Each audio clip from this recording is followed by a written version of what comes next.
Okay guys, OPR merupakan masalah ataupun solusi kepada ekonomi negara kita. Jadi, OPR tu apa? OPR merupakan overnight policy rate ataupun faedah yang dikeluarkan daripada bank kepada bank yang lain. Nampak pelik bukan? Jadi, sesebuah bank akan memerlukan cash reserve yang wajib mereka simpan dalam satu waktu. Dan perkara ini disyaratkan oleh Bank Negara Malaysia. Jadi, di manakah masalahnya? Masalahnya berlaku apabila kita sebagai pengguna ingin menggunakan wang dalam kadar jumlah yang besar sehingga kita akan mengeluarkan duit dengan banyak sangat daripada bank.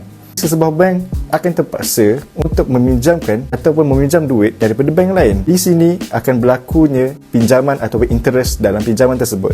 Jadikah siapa yang akan menentukan interest ni? Sudah tentu daripada Bank Negara Malaysia itu sendiri. Jadi, apa implikasi dia kepada kita sebagai isi rumah ataupun kita panggil sebagai household? Yang pertama, daripada simpanan dan yang kedua, daripada pinjaman. Dalam keadaan OPR ataupun kadar interest rate yang tinggi, kita akan cenderung untuk menyimpan duit di dalam bank kerana hasil pulangannya akan menjadi lebih tinggi disebabkan OPR yang tinggi. Akan tetapi sebaliknya, apabila kadar faedah yang tinggi akan menyebabkan kita sebagai seorang pengguna tidak mahu untuk meminjam duit daripada bank kerana kita terpaksa untuk menanggung atau membelanjakan duit yang lebih kerana kita terpaksa membayar faedah kepada bank negara ataupun bank-bank komersial. Dan suka untuk saya tambahkan di sini, interest rate ini hanya berlaku kepada fixed rate. Bagi menjawab persoalan kita tadi, adakah ia sebagai solusi ataupun masalah pada ekonomi kita? Sudah tentu jawapannya ialah solusi pada masalah kita.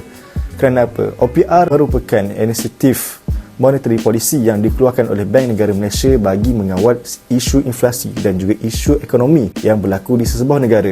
Sebagai contoh, ketika pandemik 2020, Bank Negara Malaysia menurunkan kadar faedah interest rate sehingga 1.25% kerana ingin menggerakkan ekonomi kita dan merancangkan lagi isi rakyat kita untuk berbelanja supaya purchasing power kita meningkat dan juga demand ke atas supply di negara kita meningkat juga. Hal ini kerana kita sedang mengalami kegelutan ekonomi dan dengan inisiatif ini dapat membantu rakyat-rakyat kita untuk membelanjakan duit dan menggerakkan GDP negara kita. Jadi akhir video saya ingin menjelaskan dan memberi nasihat bahawa OPR bukan merupakan satu masalah ataupun musibah pada ekonomi kita. Walhal ia adalah solusi dan dapat membantu ekonomi kita stabil semula. Jika anda membaca OPR meningkat atau OPR menurun di surat khabar ataupun di WhatsApp, di Twitter ataupun di kedai kopi sendiri, anda tidak perlu risau. Kita perlu bertenang dan ini merupakan satu inisiatif yang dikeluarkan untuk mengawal inflasi dan juga memperbaiki ekonomi negara kita. Jadi itu sahaja kepada saya. Mungkin perkara ini tidak dirasai kesannya ataupun implikasinya ke atas kita kerana kita masih belum meminjamkan duit pada negara. Akan tetapi sebagai maklumat tambahan sebelum kita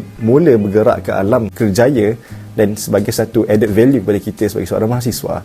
Jadi sebelum saya habiskan, persoalannya, Bank Islam tidak ta'amul dengan kadar faedah ataupun interest rate. Adakah kita sebagai pengguna Bank Islam terkesan dengan OPR yang berlaku?